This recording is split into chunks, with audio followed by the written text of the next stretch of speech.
జై శ్రీరామ్. అందరికీ నమస్కారం. వెల్కమ్ టు న్యూస్ అఖండ. నేను మీ కస్తూరి శ్రీధర్.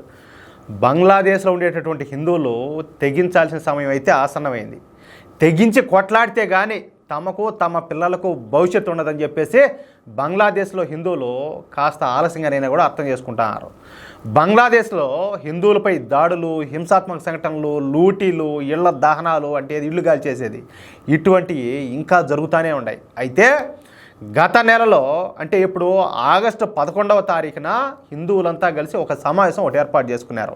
దీని ముఖ్య ఉద్దేశం ఏంటి తెలిసిన, ఈ సమావేశంలో సాటి హిందువులను రక్షించుకోవాలంటే ఉద్యమాలు చేయడం తప్పనిసరి అని చెప్పేసి హిందువులందరూ కూడా అంటే హిందూ సంఘాల నాయకులు వీళ్ళ ఆధ్వర్యంలో ఒక నిర్ణయానికి అయితే వచ్చారు. అంతే. ఇక ముందుగా హిందువుల తరఫున ఒక 8 డిమాండ్లు అయితే తయారు చేసి బంగ్లాదేశ్ ప్రభుత్వానికి నివేదించారు. బంగ్లాదేశ్ మధ్యంతర ప్రభుత్వానికి తమ 8 డిమాండ్లను హిందువులు అందజేశారు. వాటిలో కీలకమైనవి ఒక 5. అవి ఏంటయ్యా అంటే, హిందువులను హత్యలు చేసిన వాళ్లకు కఠిన శిక్షలు విధించాలా, అందుకోసం ఏంటంటే ప్రత్యేకంగా ఒక కమిషన్ ఏర్పాటు చేయాలా. ఇంకా రెండోది అనబోతే మైనార్టీలకు ప్రత్యేకంగా రిజర్వేషన్లు కల్పించాలా. బంగ్లాదేశ్ పార్లమెంట్లో 10% రిజర్వేషన్లను తప్పకుండా అమలయ్యేటట్టు చూడాలి. మూడో పాయింట్ వచ్చేసి, భారతదేశంలో మాదిరిగానే మైనార్టీల కోసం ప్రత్యేకంగా ఒక మైనార్టీ మినిస్ట్రీను ఏర్పాటు చేయాలా. ఇంకా నాలుగో పాయింట్, జరిగిన హింసలో మరణించినటువంటి అలాగే తీవ్రంగా నష్టపోయినటువంటి కుటుంబాలకు ఆర్థిక సాయం చేయాలా.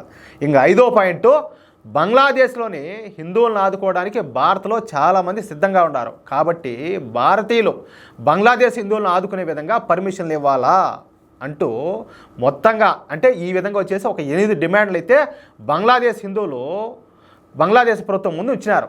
అంతేకాకుండా ఒక నెల రోజుల సమయం కూడా ఇచ్చినారు. కానీ ఈ నెల రోజులలో బంగ్లాదేశ్ ప్రభుత్వం చేసి వచ్చింది ఏమీ లేదు. అంటే అర్థమైంది కదా, ఆగస్టు 11వ తేదీ వీళ్ళు మీటింగ్ అయ్యి వీళ్ళు ఒక నిర్ణయానికి వచ్చేసి బంగ్లాదేశ్ ప్రభుత్వానికి అయితే వాళ్ళకైతే ఈ డిమాండ్లు అయితే పెట్టినారు. నెల అయితే అయిపోయింది. ఏం నెల అయితే వాళ్ళు కేళ్ళు మూసుకొని తెలిసే లోపల నెల అయిపోయింది. వాళ్ళు చేసింది లేదు, పెట్టింది లేదు, జరిగేటి మాత్రం జరుగుతూనే ఉన్నాయి.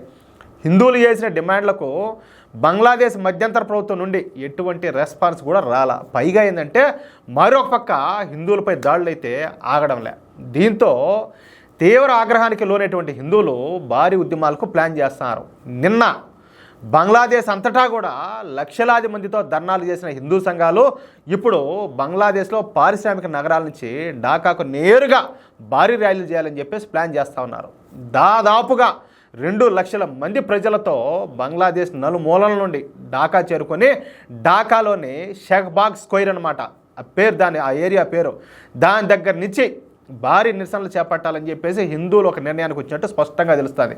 ఇక ఈ ఉద్యమమే కాకుండా బంగ్లాదేశ్లో మరో ఉద్యమం ప్రారంభమైంది. అది ఏమిటయ్యా అంటే, బంగ్లాదేశ్లో హిందువుల జనాభా ఎక్కువగా ఉండే 6 జిల్లాలను కలిపి హిందూ దేశంగా ప్రకటించి తమకు స్వాతంత్రం ఇవ్వాలని చెప్పేసి పెద్ద సంఖ్యలో హిందువులు కూడా కోరుకుంటున్నారు.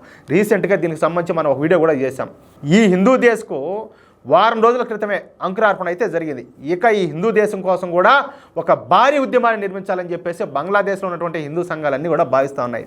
మొత్తంగా ఏంటంటే బంగ్లాదేశ్ హిందువుల్లో చైతన్యం వచ్చింది. అందుకే అక్కడ ఏంటంటే ఈ తిరుగుబాటు జెండా అయితే ఎగరేస్తారు. అది ఆ మ్యాటరు. చూసారా, వాళ్ళ దాకా అనుభవం అయితే కానీ వాళ్ళ తత్వం బోధపడలా. అంటే ముందే అందుకే చెప్పేది పెద్దవాళ్ళు, ఒరే నాయన చేతులు గాలినాక ఆకులు పట్టుకునేదానికంటే ముందుగానే జాగ్రత్త పడంటారా స్వామి అని అందుకే చెప్పేది. బంగ్లాదేశ్ వాళ్ళకి ఇప్పుడు అర్థమవుతుంది, అక్కడ ఉండే హిందువులకు. మన మేధావులకు వీళ్ళందరికీ ఇప్పటికి అర్థమవుతుందో నాకు అర్థం కావడంలే. అర్థం చేసుకుంటారని చెప్పి ఆలోచించిన ఈ వీడియోపై మీ యొక్క అమూల్యమైన అభిప్రాయాలు కూడా దయచేసి ప్రతి ఒక్కరు కూడా బాధ్యతాయుతంగా కామెంట్ రూపంలో తెలియజేయాలని చెప్పి కోరుకుంటూ, అలాగే ఈ వీడియో నచ్చితే లైక్ చేయండి. 10 మందిలో కూడా మార్పు తీసుకొచ్చేదానికి మాకు అండగా నిలవాలని చెప్పేసి మిమ్మల్ని అందరినీ కూడా పేరుగా విజ్ఞప్తి చేస్తున్నా. కాబట్టి ఈ వీడియోని ఎంతమంది వీలైతే అంతమంది షేర్ చేయండి. ప్రతి ఒక్కరిలో మార్పు తీసుకొచ్చేదానికి ప్రయత్నం చేయండి. మనకు ఎన్ని గ్రూపులు అయితే ఉంటాయో అన్ని గ్రూపుల్లోనూ మన వీడియోలు షేర్ కావాలా. నిజంగా ఈ వీడియో ఒక్కరిలో అయినా కూడా మార్పు తీసుకొస్తారని చెప్పి మీరు నమ్మితే దయచేసి తప్పకుండా ప్రతి ఒక్కరు కూడా మన వీడియోలు షేర్ చేయండి. అలాగే ఇంతవరకు ఎవరైనా కూడా మన ఛానల్ సబ్స్క్రైబ్ చేసుకోకపోతే దయచేసి ప్రతి ఒక్కరు కూడా మన న్యూస్ అఖండ ఛానల్ సబ్స్క్రైబ్ చేసుకోండి.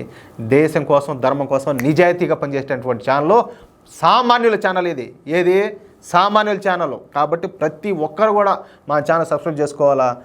మేము అందించే ఇటువంటి ఎన్నో ఇంట్రెస్టింగ్ వార్తలు ఎప్పటికప్పుడు పొందడం కోసం అంటే మీకు నోటిఫికేషన్ రావాలంటే తప్పనిసరిగా బెల్ సింబల్ అయితే క్లిక్ చేయండి. ప్లీజ్ సపోర్ట్ చేయండి. జై శ్రీరామ్.